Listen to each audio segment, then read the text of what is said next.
Mais vous aviez un deuxième procès, là. Il y a eu cassation, vous avez un deuxième J'ai procès. le deuxième procès. Alors Qu'est-ce ça, qui s'est c'est un petit passé? peu plus rocambolesque que ce qui s'est passé là-bas.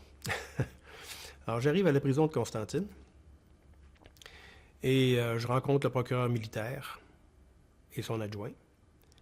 Et je demande d'accéder encore à mes documents, parce que j'ai quand même quelques documents personnels, des notes que j'ai écrites qui arrivent avec moi là, par avion.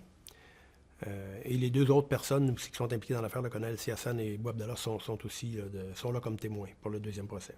Et je vais demander au procureur d'avoir mes documents. Et on va me permettre d'avoir mes documents. Mais en même temps, on va me remettre aussi, par erreur, des documents qui appartiennent à M. Siassan. M. Siassan et Bouabdallah, eux, ont été au début de mai 2009. Ils ont été perquisitionnés à leur domicile et la DRS va naturellement ramasser beaucoup de documents chez eux. Et on va me remettre les documents de M. Siassan. On prenait notre douche environ à peu près à tous les... entre tous 3 jours et 10 jours, dépendant des problèmes de plomberie, des problèmes de...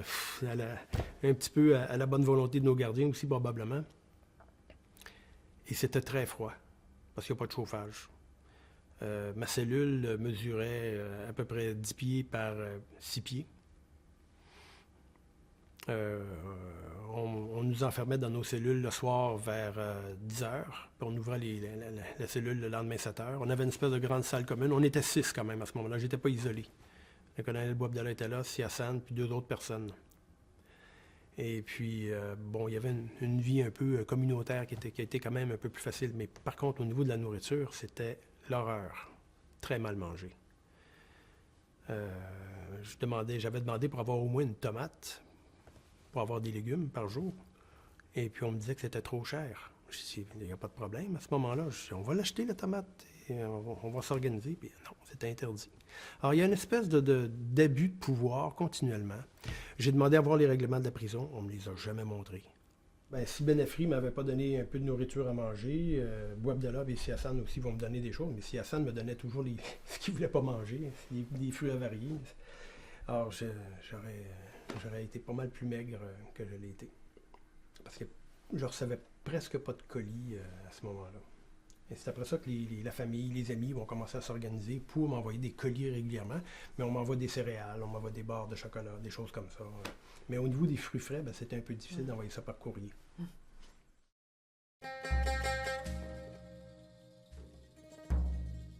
Mais là, vous étiez en contact avec votre femme quand même.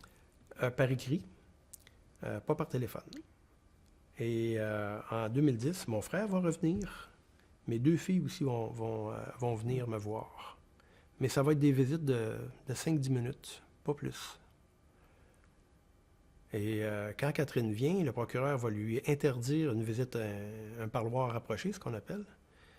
Et il va falloir que je me plaigne encore au directeur de la prison, qui va prendre l'initiative que je puisse serrer ma fille dans mes bras. Et c'est la seule visite que je vais avoir avec Catherine, ma plus vieille. En combien de temps? Dans les 40 mois. Alors, Catherine s'était tapé 12 000 km d'avion aller-retour pour venir me voir, dépenser plusieurs milliers de dollars pour 10 minutes de visite. Alors, j'ai dit à Louise, par l'avocat, par Maître Hamdan, j'ai dit, ne venez plus me voir. Ne dépensez pas, parce qu'on était en situation financière catastrophique, là, parce qu'on n'avait plus de revenus. Et on avait pris quand même des risques. Moi, j'avais pris des risques financiers aussi pour soumissionner les projets en Algérie. Alors, on était très serré au niveau de l'argent. Alors, j'ai dit à Louise, ne dépensez plus d'argent pour venir me voir. Ça n'en vaut pas la peine. Mm-hmm. C'est sûr que ça me faisait plaisir de voir les enfants, là. Mais c'était beaucoup plus important ce qui se passait ici à la maison, là, parce que je ne savais pas combien de temps ça allait durer. Vous n'avez pas parlé à votre femme pendant 2 ans? Non. Je n'ai pas parlé à Louise pendant 2 ans de temps. Et je ne la verrai pas parce que l'ambassade va lui interdire, pour des raisons de sécurité, de venir en Algérie. Alors, pendant 40 mois, je n'ai pas vu Louise. Alors, c'est la première fois que je lui parle au téléphone. Et naturellement, le gendarme va me dire de ne pas exagérer sur le téléphone, et puis 10 minutes environ. Mais il y a d'autres prisonniers qui sont là, qui ont leur cellulaire. Et on leur a laissé le cellulaire. Alors, j'ai été les voir, puis j'ai demandé, je dis, écoute, je n'ai pas parlé à ma femme depuis 2 ans. J'ai dit, me laisses-tu ton cellulaire? Et là, je vais pouvoir parler environ 2 heures de temps avec Louise, puis on va passer en revue tout le dossier. Là, ça fait 2 fois que vous me dites que vous avez dû faire une grève de la faim. J'ai fait 3 grèves de la faim. La première grève de la faim, je l'ai faite pour avoir un avocat. La deuxième grève de la faim, je l'ai faite pour rencontrer le procureur militaire de Oran. Et la troisième grève de la faim, je l'ai faite à Blida. J'ai écrit pendant une vingtaine de fois au procureur, au juge d'application des peines, au directeur, pour avoir mes documents, mon ordinateur, pour travailler. Je savais très bien qu'il ne me les donnerait pas, mais je voulais avoir au moins une réponse. Puis je voulais avoir aussi une trace de comment j'étais traité en termes de défense. Alors, j'ai fait à un moment donné un résumé, la lettre 75, je pense, que je vous ai remis à Mme Cauchy, qui reprend toutes les lettres que j'ai écrites, mois par mois, avec tous les numéros de référence, pour dire, ça fait 20 fois que je vous écris pour avoir mes documents, mon droit à une défense, et j'ai été condamné définitivement, puis j'ai jamais pu me défendre. Puis là, j'avais demandé d'avoir mon ordinateur, parce que j'avais des photos de la famille là-dedans, etc. Puis je voulais écrire aussi. J'étais fatigué d'écrire à la main, parce que je devais tout écrire à la main. Et puis, ils n'ont jamais voulu me donner une réponse. Alors, j'ai dit, je vous avertis que je fais une grève de la faim, ne serait-ce que pour avoir une réponse, un oui ou un non. Dites-moi oui ou dites-moi non, mais répondez-moi quelque chose. Jamais rien répondu, ils m'ont laissé en grève de la faim. Alors, au bout de 2 semaines, 2 semaines et demie, j'ai arrêté la grève de la faim. Mais l'ambassade du Canada est venue me voir, mais bon, c'était des visites de courtoisie. J'avais beau expliquer les choses, mais on me disait toujours qu'on ne pouvait pas intervenir dans la justice interne d'un pays. C'est peut-être vrai. Mais j'ai dit, écoutez, le procès de décembre 2009, vous avez assisté. J'ai pas eu le droit à un procès juste et équitable. J'ai pas pu me défendre. Je n'ai pas pu communiquer correctement avec mon bureau à Montréal. Je n'ai pas pu avoir mes documents. J'ai pas pu rien faire. Oui. Alors, après le premier procès, j'ai fait cassation. On ne voulait quand même pas vous laisser en prison des années de temps sans que Bien ça réagisse au Canada. Ah, ben le Canada, je me demande qu'est-ce qu'ils ont fait dans cette affaire-là. À part venir me voir en prison pour savoir si j'allais bien ou si j'étais pas violenté ou si on m'avait pas sodomisé en prison, parce qu'on m'a posé carrément la question. Je sais pas qu'est-ce qu'ils ont fait. Ça, la correspondance, c'est d'autres types de papiers qu'on a regardés Ici. Alors, à chaque fois qu'il se passait de quoi, j'écrivais. Alors, j'écrivais aux amis, au directeur. Alors, juste même pour aller à la bibliothèque, il fallait que j'envoie une lettre au directeur pour aller à la bibliothèque. Je voulais avoir de l'eau, il fallait que j'écrive au directeur. J'ai voulu rencontrer le procureur à plusieurs reprises. Il n'y a pas nécessairement de procureur là-dessus. Mais à chaque fois que je demandais quelque chose, il fallait que j'écrive. Ça rentrait dans le système. Tout est numéroté, toutes les dates. Combien? C'est incroyable, le nombre. Il y a peut-être, je ne sais pas moi, 500 lettres. Je les ai noyés sous le papier parce qu'ils sont obligés de tout lire. Mais pourquoi vous faisiez ça? Hein? Bon, j'écrivais à des amis parce que c'était une distraction aussi en même temps. Vous savez, recevoir une lettre, dans le monde d'aujourd'hui où on marche par courrier électronique, ça n'a plus vraiment de signification. Mais quand je recevais une lettre de mes enfants écrite à la main, là, je disais, merde, je tiens le papier que ma fille a tenu, je vois l'encre qu'elle a déposée sur le papier. C'était comme un petit fil qui me réunissait, qui me reliait à mes enfants. Excusez. Alors, c'était vraiment spécial de recevoir une lettre. C'était vraiment spécial. Et ça faisait du bien. Mais pourquoi vous écriviez tout ça? Vous notiez exactement tout ce que vous faisiez, toute la correspondance, toutes les demandes? Pour laisser une trace dans l'administration algérienne, parce que les Algériens n'aiment pas se faire écrire. Alors, je laissais une trace de tout ce que je faisais. À chaque fois qu'on me violait des droits, qu'on m'empêchait de communiquer, ou je voulais communiquer, ou je voulais accéder à mon avocat, dès qu'on détournait mon courrier, j'écrivais. Je laissais une trace. En principe, s'il y avait une enquête, on pourrait retrouver dans l'administration algérienne toutes ces correspondances-là. Mais j'avais accès à la bibliothèque. Enfin, j'avais accès à la bibliothèque. On m'apportait un cahier pour me dire, voici les livres qui sont à la bibliothèque. Alors, je choisissais des livres. Mais à Blida, dans la dernière année et demie que j'étais là-bas, ben là, on me permettait d'aller à la bibliothèque. Mais j'étais toujours isolé quand même. J'étais pas en contact avec les autres prisonniers, à part l'autre prisonnier là, qui était handicapé. Là. Ça, c'est ma correspondance. Puis ça, c'était tout ce que je faisais en cellule, ce que je mangeais tous les jours. Alors, pendant le ramadan, ben là, c'était le ramadan, j'avais vraiment droit à des plats spéciaux, parce que je faisais pas le ramadan, je voulais pas le faire, puis je mangeais devant eux autres aussi, à l'occasion. Alors, quand j'avais des visites, des téléphones, mais ça, c'était la fin, parce que j'ai eu le droit de téléphoner à la famille en, je pense, septembre 2011, 5 minutes par mois. 5 minutes par mois? Par mois. Alors, on se dit pas grand-chose en 5 minutes. J'ai eu le droit aussi de téléphoner à mon avocat au Canada, Maître Laferrière, 5 minutes par mois. Mais j'avais pas le droit de parler de ma cause. Après ça, ben, ils vont me permettre d'avoir 10 minutes par mois. Alors, c'est tout ça que je note. À chaque fois que j'ai appelé au Canada, ou je recevais des visites de l'ambassade, quand Catherine, ma fille, est venue en 2010. Oui, c'est surligné, ça, c'est sûr. La visite de l'avocat, la visite de l'ambassade. Ce que je reçois comme paquet, les échanges de correspondance. Je note tout ça. J'avais du temps. Mais quand vous voyez ça, qu'est-ce que ça vous fait de revoir tout ça? Je les ai pas regardés depuis que je suis revenu. C'est la première fois que je les sors et que je les montre. Personne, c'est peut-être la première à voir ça.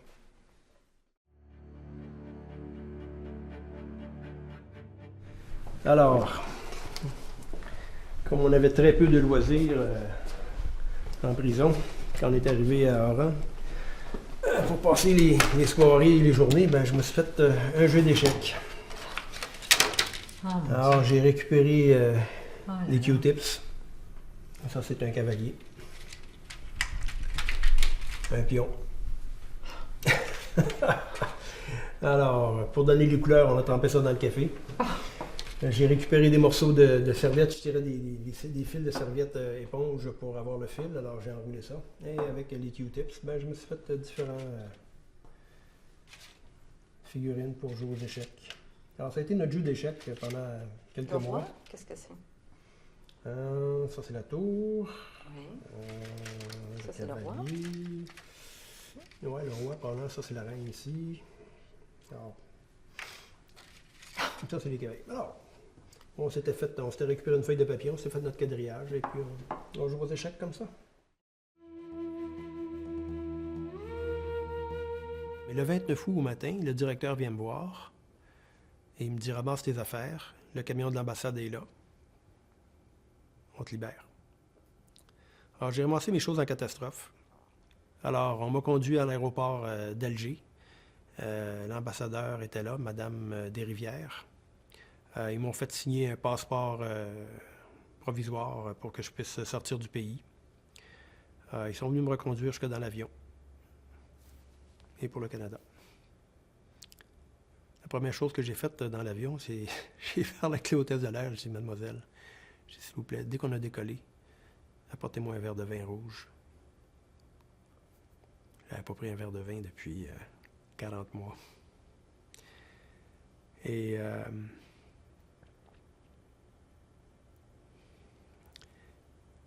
le repas dans l'avion, on dit toujours que c'est mauvais, hein, ce qu'on peut manger dans un avion. Mais je vous assure que c'était tellement bon. D'avoir un couteau et une fourchette entre les mains, j'avais pas vu ça depuis 40 mois. C'était en plastique, mais c'est pas grave. J'avais un couteau et une fourchette pour manger. C'était bon. C'était trop bon. Ah, ça me... Oh, j'aime pas bien dire ça devant la caméra, mais je me suis mis à pleurer dans l'avion. Alors, quand je suis arrivé là-bas,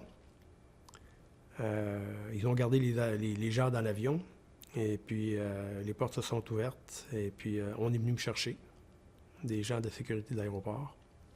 Et là, on m'a amené dans une salle, et toute ma famille était là qui m'attendait. Ouais, ça a été drôlement sympathique. Ouais. Alors, ça faisait chaud au cœur de voir Louise. Ça faisait 40 mois que je n'avais pas vu Louise. 40 mois. Pauvre Louise.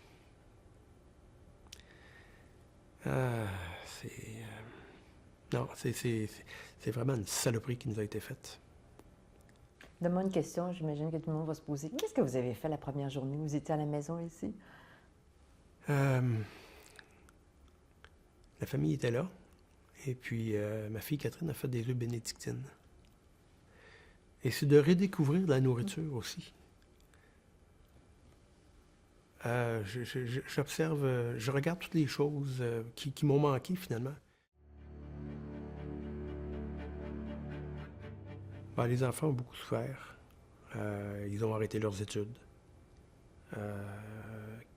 Aujourd'hui, ils ont repris. Le beau-père de ma fille paye les études de Catherine à l'université. C'est une très bonne chose. Je suis content qu'il soit retourné aux études. Andréane, ma deuxième, est aux études aussi, à Montréal, à l'Université du Québec. Il y a juste mon garçon qui n'a pas repris les études. Lui, il travaille pour une compagnie de géophysique. Alors, il se promène un peu partout maintenant dans la province de Québec. Mais c'est à cause de ce qui vous est arrivé qu'il a arrêté ses études? Ben, on est tombé sans revenu. Ça a été un choc pour eux autres parce qu'ils ne s'attendaient pas à ce que je sois condamné puis emprisonné pendant 6 ans de temps. Alors, non, ça a été très perturbant pour eux autres. Ouais. Ouais. Ouais, ils seraient peut-être... eux seraient plus en mesure que moi d'en parler. C'est eux qui ont vécu un quotidien. Ils ont aidé... En fait, bon, oui, ils ont arrêté l'école, effectivement, mais ils en ont profité. Ils sont embarqués sur le marché du travail pour aider leur mère financièrement. Parce qu'il n'y a plus de revenus. Alors, Catherine est partie travailler à Baie James. Jean-Philippe travaillait. Alors, tout le monde a participé pour essayer d'essayer de sauver les meubles. Mais quand même, pendant toutes ces années-là, ben, Louise n'a pas été capable de payer les taxes sur la maison.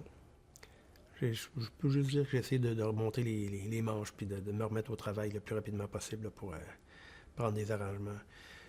On nous a aidés financièrement. J'ai des amis là, qui ont mis de l'argent pour nous aider à traverser les moments qu'on traverse actuellement. Là. On est supporté financièrement. Une chance. Mais c'est quand même de l'argent qui est emprunté, qui va devoir être remis. Alors, il faut que je me retrouve du travail là, au plus vite. Louise a recommencé à travailler aussi. Ça lui permet de sortir de la maison et de vivre d'autres choses aussi, là, parce que c'est pas terminé encore. Là. Mais là, qu'est-ce que vous espérez? Qu'est-ce que j'espère? Bon, de toute façon, on est dans la vague encore, parce que les poursuites sont encore là. Ils ne me lâcheront pas. Le fait de vous rencontrer, c'est que je veux qu'il y ait quand même un historique de cette affaire-là. Je veux que ça se sache. Je veux que ça se sache aussi à quel danger les entrepreneurs canadiens s'exposent quand ils vont travailler dans des pays où il y a de la corruption. Je veux que ça se sache que si on dénonce des choses en Algérie, au Maroc, ou en Tunisie, ou dans tous ces pays-là, en Égypte, on risque de se faire mettre en prison, par vengeance, par règlement de compte. Je veux qu'on sache aussi que le gouvernement canadien, je ne pense pas qu'on peut se fier sur lui pour intervenir dans une cause de cet ordre-là. Ils sont bien bons, les gouvernements, pour nous amener en mission commerciale à l'étranger, dans ces pays-là. Mais lorsqu'il nous arrive quelque chose, service consulaire, vous n'avez pas été violé, M. Demers, vous avez été bien traité, il n'y a rien qui vous est arrivé. C'est pas ce genre de support-là que je veux, là. Je veux que mes droits soient respectés. Je veux pouvoir parler à des avocats, librement, sans être surveillé tout le temps, sans qu'on lise mes documents qui sont confidentiels, parce que la confidentialité n'existe pas avec l'avocat. Je veux avoir des documents lorsque je me présente en cours